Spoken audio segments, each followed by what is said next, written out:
창세기 42장 말씀입니다. 창세기 42장 1절에서 마지막 38절까지 길지만 읽겠습니다. 제가 석절 읽고 우리 성도님들 한 절 읽고 교독하겠습니다. 창세기 42장 제가 먼저 석절 읽습니다. 그때 야곱이 애굽에 곡식 있음을 보고 아들들에게 이르되 너희는 어찌하여 서로 바라보고만 있느냐. 야곱이 또 이르되 내가 들은즉 저 애굽에 곡식이 있다 하니 너희는 그리로 가서 거기서 우리를 위하여 사오라. 그러면 우리가 살고 죽지 아니하리라 하매 요셉의 형 10사람이 애굽에서 곡식을 사려고 내려갔으나 야곱이 요셉의 아우 베냐민은 그 형들과 함께 보내지 아니하였으니 이는 그의 생각에 하나님 그에게 진실과 두려워함이었더라. 이스라엘의 아들들이 양식 사러 간 자 중에 있으니 가나안 땅에 기근이 있음이라. 때에 요셉이 나라의 총리로서 그 땅 모든 백성에게 곡식을 팔더니 요셉의 형들이 와서 그 앞에서 땅에 엎드려 절하매 요셉이 보고 형들인 줄을 아나 모르는 체하고 엄한 소리로 그들에게 말하여 이르되 너희가 어디서 왔느냐. 그들이 이르되 곡물을 사려고 가나안에서 왔나이다. 요셉은 그의 형들을 알아보았으나 그들은 요셉을 알아보지 못하였더라. 요셉이 그들에 대하여 꾼 꿈을 생각하고 그들에게 이르되 너희는 정탐꾼들이라 이 나라의 틈을 엿보려고 왔느니라. 그들이 그에게 이르되 내 주여 아니니이다. 당신의 종들은 곡물을 사러 왔나이다. 우리는 다 한 사람의 아들로서 확실한 자들이니 당신의 종들은 정탐꾼이 아니니이다. 요셉이 그들에게 이르되 아니라 너희가 이 나라의 틈을 엿보러 왔느니라. 그들이 이르되 당신의 종 우리들은 12 형제로서 가나안 땅 한 사람의 아들들이라. 막내 아들은 오늘 아버지와 함께 있고 또 하나는 없어졌나이다. 요셉이 그들에게 이르되 내가 너희에게 이르기를 너희는 정탐꾼들이라 한 말이 이것이니라. 너희는 이같이 하여 너희 진실함을 증명할 것이라. 바로의 생명으로 맹세하노니 너희 막내 아우가 여기 오지 아니하면 너희가 여기서 나가지 못하리라. 너희 중 하나를 보내 너희 아우를 데려오라고 너희는 같이 여기서라. 내가 너희 마음을 시험하여 너희의 진실이 있는지 보라. 바로 생명으로 맹세하노니 그러하지 아니하면 너희는 과연 정탐꾼이라 하고. 그들을 다 함께 3일을 가두었더라. 사흘 만에 요셉이 그들에게 이르되 나는 하나님을 경외하노니 너희는 이같이 하여 생명을 보존하라. 너희가 확실한 자들이면 너희 형제 중 한 사람만 그 옥에 갇히게 하고 너희는 곡식을 가지고 가서 너희 집안의 굶주림을 구하고 너희 아우를 그대로 데리고 오라. 그러면 너희들이 진실함을 내고 너희가 죽지 아니하리라 하니 그들이 그대로 하니라. 그들이 서로 말하되 우리가 아우의 일로 말미암아 범죄하였도다. 그가 우리에게 애걸할 때에 그 마음의 괴로움을 보고도 듣지 아니하였으므로 이 괴로움이 우리에게 임하도다. 르우벤이 그들에게 대답하여 이르되 내가 너희에게 그 아이에 대하여 죄를 짓지 말라고 하지 아니하였더냐. 그래도 너희가 듣지 아니하였느니라. 그러므로 그의 핏값을 치르게 되었도다 하니 그들 사이에 통역을 세웠으므로 그들은 요셉이 듣는 줄을 알지 못하였더라. 요셉이 그들을 떠나가서 울고 다시 돌아와서 그들과 말하다가 그들 중에서 시몬을 불러내어 그들의 눈앞에서 결박하고 25절 읽습니다. 명하여 곡물을 그 그릇에 채우게 하고 각 사람의 돈은 그의 자루에 도로 넣게 하고 또 길 양식을 그들에게 주게 하니 그대로 행하였더라. 그들이 곡식을 나귀에 싣고 그곳을 떠났더니 한 사람이 여관에서 나귀에게 먹이를 주려고 자루를 풀고 본즉 그 돈이 자루 아귀에 있는지라. 그가 형제에게 말하되 내 돈을 도로 넣었도다. 보라 자루 속에 있도다. 이에 그들이 분이 나서 떨며 서로 돌아가며 말하되 하나님이 어찌하여 이런 일을 우리에게 행하셨는가 하고 그들이 가나안 땅에 돌아와 그들의 아버지 야곱에게 이르러 그들이 당한 일을 자세히 알리어 아르되 그 땅의 주인인 그 사람이 엄하게 우리에게 말하고 우리를 그 땅에 대한 정탐꾼으로 여기기로 우리가 그에게 이르되 우리는 확실한 자들이요 정탐꾼이 아니니이다. 우리는 아버지의 아들은 12 형제로서 하나는 없어지고 막내는 오늘 우리 아버지와 함께 가나안 땅에 있나이다 하였더니 그 땅의 주인인 그 사람이 우리에게 이르되 내가 이같이 하여 너희가 확실한 자들임을 알리니 너희 형제 중에 하나를 내게 두고 양식을 가지고 가서 너희 집안을 굶주림을 구하고 너희 막내 아우를 내게로 데려오라. 그러면 너희가 정탐꾼이 아니요 확실한 자들임을 내가 알고 너희 형제를 너희에게 돌리리니 너희가 이 나라에서 무역하리라 하더이다 하고 각기 자루를 쏟고 본즉 각 사람의 돈뭉치가 그 자루 속에 있는지라. 그들과 그들의 아버지가 돈뭉치를 보고 다 두려워하더니 그들의 아버지 야곱이 그들에게 이르되 너희가 나에게 내 자식들을 잃게 하도다. 요셉도 없어졌고 시몬도 없어졌거늘 베냐민을 또 빼앗아 가보자 하니 이는 다 나를 해롭게 하리로다. 르우벤이 그의 아버지에게 말하여 이르되 내가 그를 아버지께로 데리고 오지 아니하거든 내 두 아들을 죽이소서 그를 내 손에 맡기소서 내가 그를 아버지께로 데리고 돌아오리이다. 야곱이 이르되 내 아들은 너희와 함께 내려가지 못하리니 그의 형은 죽고 그만 남았음이라. 만일 너희가 가는 길에서 재난이 그에게 미치면 너희가 내 흰머리를 슬퍼하며 스올로 내려가게 함이 됨이라. 아멘. 예, 오늘도 이 아침에 나오신 여러분 모두 축복하고 환영합니다. 날씨가 갑자기 추워졌습니다.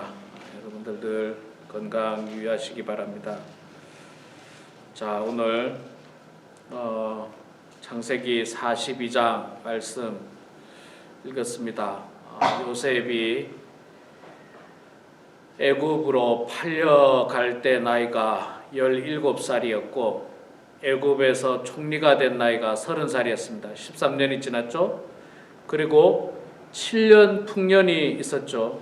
그러면 총 20년이 지나고 이제 7년 흉년이 들기 시작했습니다. 흉년이 드니까 뭐 애굽 땅뿐만 아니라 주변의 모든 나라들이 다 흉년이 들었죠. 흉년이 들어서 먹고 살기가 참 어렵게 됐습니다. 어렵게 되어서 야곱의 자녀들이 보니까 애굽에 양식이 있다는 거예요. 애굽에서 양식을 판다고 하는 소식을 들었습니다. 그래서 야곱이 아들들에게 야, 뭐하냐? 가서 빨리 우리도 살아야 되지 않느냐? 애굽에 가서 양식을 사오라.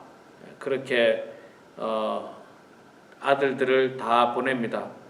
그때 야곱에게 아들이 전체 12명이었는데 요셉은 형들이 팔아버렸죠. 팔아버렸고 아버지는 요셉이 죽은 줄 알고 있고 그 다음에 요셉의 동생이 하나 있습니다. 베냐민이죠. 베냐민이 이 작은 동생이 하나 있는데 라헬이 낳은 나타가 라헬은 죽죠. 사랑하는 아내 라헬은 죽고 이 베냐민이 있었는데 야곱이 모든 형제를 보내지 않고 모든 자녀를 보내지 않고 막내 베냐민만 남겨두고 10명만 보냅니다. 뭐 여러 가지 이유가 있겠습니다만은 성경의 표현에 의하면 혹시 화를 당할까 싶어서 막내는 남겨뒀다 뭐 그렇게 이야기하고 있고 또 형들에 비해서 막내는 좀 어렸을 거고요. 조금 어렸을 거고 또 정말 화를 당할 수도 있으니까 한 명이라도 남겨야죠. 그래서 총 10명의 자녀를 보냅니다. 르우벤부터 해서 10명의 자녀를 애굽으로 보냅니다. 자, 애굽에 갔는데 자, 애굽에 누가 있습니까? 요셉이 있죠. 요셉이 딱 애굽의 총리로 아마 높은 자리, 그러니까 황제 다음에 이제 총리가 있는데 총리가 앉아서 딱 보니까 그 사람들이 야곱의 형들이 고개도 못 들죠, 사실. 고개도 못 들고 고개를 푹 숙이고 또 나중에 나옵니다만은 이 당시에 이제 요셉은 애굽 말을 쓰고 있었어요. 애굽 말을 쓰고 있고 통역을 써서 이제 대화를 하고 있었으니까 고개도 못 들죠. 애굽 말을 하죠. 그러니까 형들은 저 위에 앉은 사람이 요셉이라고는 꿈에도 생각을 못했어요. 꿈에도 생각을 못했는데 요셉은 고개를 딱 들고 딱 보니까 알겠죠. 형들이에요. 자기 형들이에요. 여러분 이때 그 요셉의 마음이 어떻겠습니까? 제가 지금 이야기했듯이 한 20년 만에 만난 거예요. 20년 조금 더 걸린 것 같아요. 13년 애굽에 있었고 그 다음에 7년 풍년이 들었으니까 20년이 지났거든요. 그리고 1, 2년 흉년이 지났으면 한 21, 2년 정도 20여 년 만에 형들을 만났습니다. 자기를 죽이려 했던 형, 그것도 자기를 죽이려 했던 형, 그리고 죽이진 않았지만 자기를 이 노예로 팔아버리고 종으로 팔아버리고. 여러분 제가 계속해서 지난주에도 말씀드렸으면 당시의 종은요 뭐 인격이고 뭐고 없어요. 낙타나 당나귀하고 똑같아요. 낙타나 당나귀처럼 사고 팔고 낙타보다는 훨씬 싸고 당나귀랑 비슷했겠죠. 사람의 노예가 그 정도 값어치로 그냥 팔고, 그래서 주인이 죽일 수도 있고 살릴 수도 있는 게 당시의 노예였습니다. 노예로 팔려서 온갖 고난을 당했죠. 17살 때부터. 얼마나 그 청소년 시기에 외로웠겠어요. 얼마나 아버지의 사랑이 그리웠을 텐데, 가족의 그 정이 그리웠을 텐데, 그거 모르고 애굽의 종으로 팔려가서 13년 동안 있었는데, 그 중에 또 오랜 세월은 또 감옥에 있었어요. 또 감옥에 오래서 누명을 써서 감옥에 있고. 그러다 보니까 참 이 지나간 20년 세월이 참 그 형들을 보면서 아마 울컥했겠죠. 울컥했겠습니다. 그리움도 있었을 거고, 글쎄요, 요셉의 마음속에 미움도 있었는지 모르겠어요. 섭섭함이 있었겠죠. 미움은 좀 없었을 거고, 만약에 진짜 요셉의 마음에 미움이 있었으면요, 당장에 형들을 당장에 요절을 냈죠. 요절을 낼 텐데, 미움의 감정은 없고 약간의 섭섭한 감정은 있었겠죠. 왜 나를 팔았을까? 왜 형들이 나를 미워했을까? 왜 그랬을까? 그냥 내가 좀 성숙하지 못하게 형들의 마음을 좀 아프게 했다면 그냥 꾸짖으면 됐을 걸. 꾸짖으면 될 걸. 그러니까 여러분, 우리가 보면요, 참 어떻게 생각해 보면 아무것도 아닌 일이에요. 요셉이 형들에게 말한 거 꿈 이야기 했잖아요. 꿈. 아버지한테 좀 사랑을 더 받았고, 그건 요셉의 잘못이 아니에요. 그건 아버지의 잘못이고. 그런데 요셉이 잘못했다고 말할 수 있는 건 형들 앞에 와서 꿈 이야기한 거예요. 그리고 꿈 이야기도 요셉의 입장에서 당시로는 그저 그냥 뭐 큰 의미를 둔 건 아니고, 형들 그냥 내가 이런 꿈을 꿨어요, 요 정도예요. 그러면 그냥 꿀밤 한 대 때리고, 야 이 녀석아, 네가 그럼 이 정도로만 하면 되는 문제였거든요. 근데 시기하고 미워하고 그런 어떤 분노하고 그런 감정들로 동생을 죽이려고 했던 거예요. 동생을 죽이려고. 근데 이제 요셉은 그런 미움의 감정은 없었어요. 요셉은 진짜 미움의 감정을 가질 수 있는 사람입니다. 왜? 자신을 죽이려고 했으니까. 충분히 막 요절을 낼 수 있는 그런 상황이지만 요셉은 그런 감정 없고 그냥 아마 약간의 섭섭한 감정, 또 그것보다는 사실은 형들에 대한 애틋한 정의 감정이 있었어요. 정의 감정이 있어서 자, 형들에게 우선은 모르는 척하고 형들에게 이제 이야기하죠. 약간의 시험을 합니다. 그리고 이제 좀 약간의 시험하면서 이제 물어보는 거죠. 너희들 어디서 왔느냐? 어디서 왔다? 혹시 너희들 정탐꾼 아니냐? 그러니까 이제 형들이 쭉 이야기하죠. 뭐 우리는 12 형제가 있는데 한 명은 없어졌고 한 명은 지금 집에 있고 우리 10명이 왔다.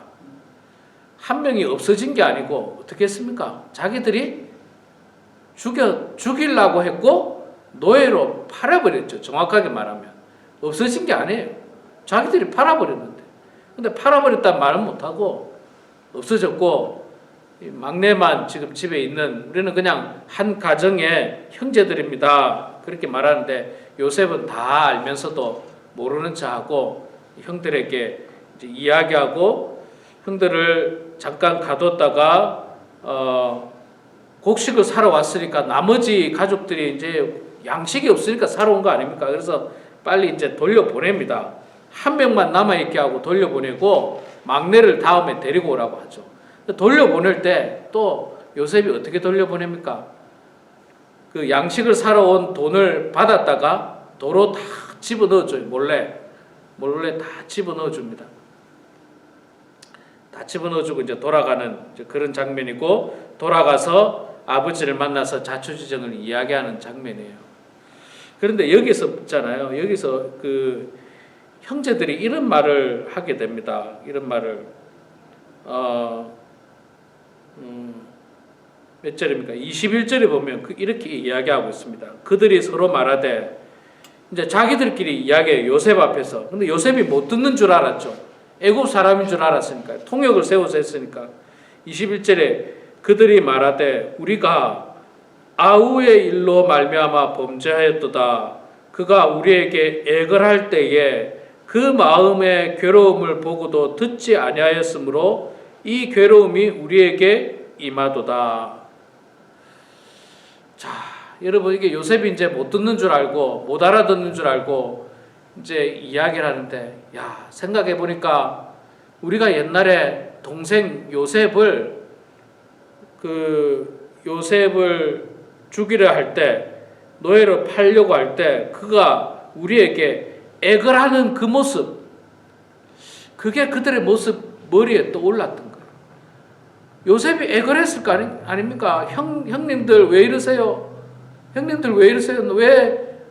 왜 나를 이렇게 죽이려 하세요? 혹은 왜 나를 노예로 팔아버립니까? 형님들, 내가 잘못한 거 있으면 용서해 주세요. 용서해 주세요. 아마 이렇게 애걸했을 거예요.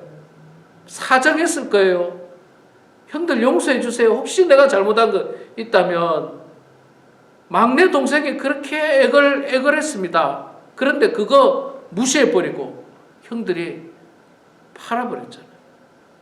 그리고 20년이 지났는데도 그들 마음에는 그 불편함이 있었어요. 그 죄가 있잖아요. 그 죄가 20년 동안 그들의 마음을 괴롭히고 있었어요. 실제로. 동생을 죽이려고 했던 그때 그 마음, 동생을 노예로 팔아버렸던 그 마음, 그 죄가 있잖아요. 죄가 여전히 없어지질 않아요. 여러분, 이 죄가 이렇게 무섭습니다. 죄가 이렇게 무서워요. 20년간 괴롭혀요. 기억에서 없어지지 않아요. 죄는 있잖아요. 우리 속에 계속 남아가지고 여전히 우리의 양심을 찌릅니다. 우리의 양심을 찔러요. 그리고 내가 예를 들어서 무슨 일을 하다가 뭔 일이 잘 안 되잖아요. 그러면 옛날 일이 생각나요. 내가 옛날에 하나님 앞에 이 죄를 지었는데 이 죄에 대한 대가를 내가 지금 받는구나. 이런 느낌이에요. 지금 형들이 이런 느낌이잖아요. 우리들이 지금 이렇게 고난당하는 게 옛날 20년 전에 우리 동생을 팔아버릴 때 그때 그 사건, 그 동생이 막 울면서 애걸하고 형님들 왜 그러세요? 라고 애걸했을 때 그 기억이 그냥 주마등처럼 막 스쳐 지나가면서 그들의 양심이 아픈 거예요. 아픈 거예요. 그러면서 또 르우벤이 이제 이어서 하는 말이, 르우벤이 그들에게 대답하여 이르되 내가 너희에게 그 아이에 대하여 죄를 짓지 말라고 하지 아니하였더냐? 그래도 너희가 듣지 아니하였느니라. 그러므로 그의 핏값을 치르게 되었도다 하니, 이 말도 르우벤의 말도 틀리진 않았습니다. 다행히 르우벤이 살려주자 해가지고 지금 겨우 살아난 거고, 르우벤은 하지 말자 그랬거든요. 르우벤은 그냥 구덩이에 빠뜨렸다가, 기억나세요? 구덩이에 빠뜨렸다가 나중에 다 가면 돌아와서 살려주려고 했었어요. 그게 이제 성경에 나옵니다. 르우벤은 적어도 그 마음이 있었어요. 왜냐하면 제일 큰형 아닙니까? 큰형이니까, 큰형은 동생이 그렇게 되면 책임이 큰형에게 있어요. 그때는 큰형에게. 그걸 책임을 면하고도 싶었고, 또 하나는 큰형과 11번째 동생이에요. 큰형하고 11번째 동생. 그 얼마나, 큰형하고 11번째 동생은요, 아버지하고 아들하고 관계처럼 그런 관계예요. 보통의 경우. 큰형하고 막내 동생. 그러니까 사실 르우벤이 죽이고 싶지 않았습니다.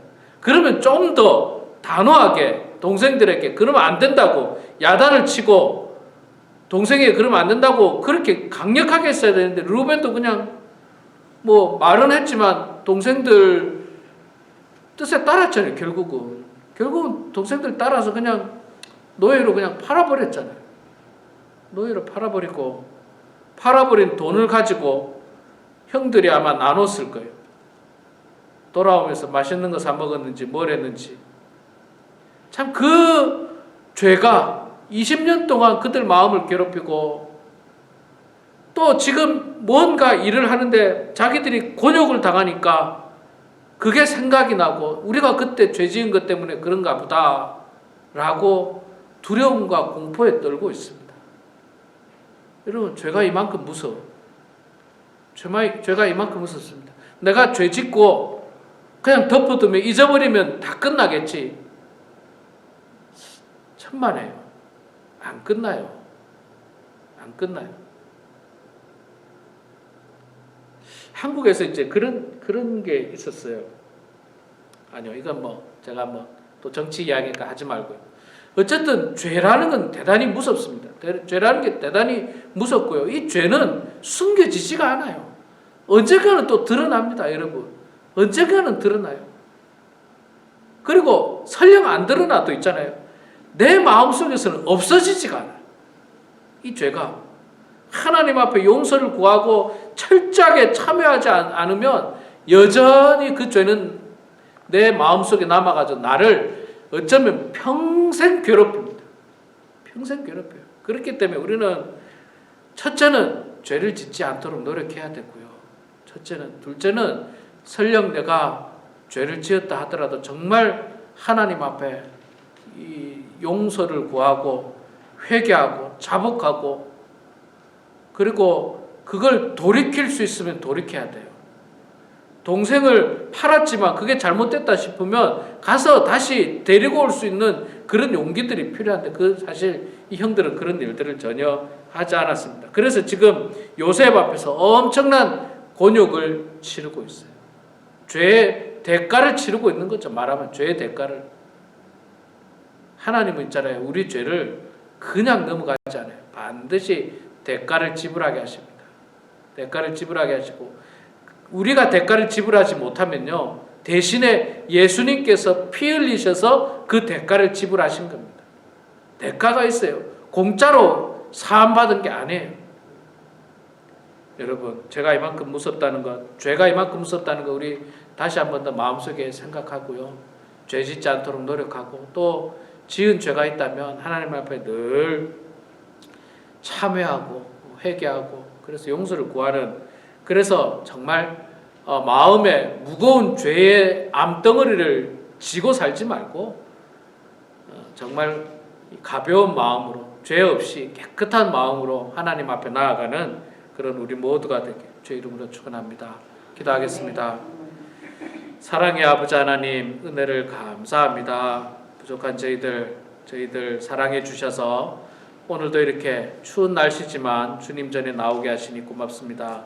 아버지 하나님, 20여 년 전에 형들이 지었던 죄가 결국에는 또다시 그들의 마음을 괴롭히고 그 문제가 다시 그들의 양심을 괴롭히며 또 결국에는 죄가 드러나게 되는 모습을 저희들이 보게 되는데, 하나님 아버지, 저희들 늘 두렵고 떨리는 마음으로 하나님 앞에서, 사람들 앞에서 죄 짓지 않으려고 애쓰고 노력하는 저희들 되게 하여 주시옵소서. 하나님 아버지, 설령 죄를 지었다면 우리가 정말로 진실된 마음으로 철저하게 회개하게 하시고 하나님 앞에 참회하고 자복하는 저희들 다 되어서 죄의 무거운 그 짐을 마음에 끌어안고 살지 않도록 하나님 아버지 도와주시옵소서. 사랑의 아버지 하나님, 우리 범원 한인교회를 주님께서 축복해 주시고 여러모로 부족한 부분들이 많습니다. 하나님 보시기에 우리의 인간의 모습이 얼마나 부족하고 또 때로는 이기적이고 또 때로는 욕심에 이끌려서 살 때가 많고, 또 교회조차도 하나님의 뜻을 구하기보다는 끊임없이 나의 욕심에 혹은 우리들의 잘못된 생각으로 하나님의 영광을 드러내지 못하고 부끄러운 모습으로 나아갈 때도 있습니다. 아버지 하나님, 저희들을 긍휼히 여겨 주시고 주님 불쌍히 여겨 주셔서 우리가 늘 기도하면서 또 말씀 보면서 하나님의 뜻을 구하게 하여 주시고 또 하나님이 기뻐하는 방향으로 우리 교회가 늘 나아갈 수 있도록 아버지 하나님 도와주시옵소서. 날마다 하나님이 기뻐하시는 것이 무엇이며 또 하나님의 뜻이 무엇인지를 구하는 저희들 다 될 수 있도록 성령님 도와주시옵소서. 아버지 하나님, 우리 교회 연로하신 성도님들 주님께서 함께해 주셔서 나쁜 바이러스에 감염되지 않도록 도와주시고 또 환절기에 감기 걸리지 않도록 도와주시고 늘 건강하여서 마지막까지 하나님께 영광을 올려드리는 인생들 다 될 수 있도록 아버지 도와주시옵소서. 하나님 아버지, 오늘도 주님 전에 나와서 기도하는 주의 종들의 기도 소리를 들어주시고 응답해 주셔서 하나님의 뜻 가운데 모든 일들이 이루어지게 하시고 형통한 믿음의 가족들 다 될 수 있도록 아버지 도와주시옵소서. 감사드리며 살아계신 예수님의 이름으로 기도드리옵나이다. 아멘.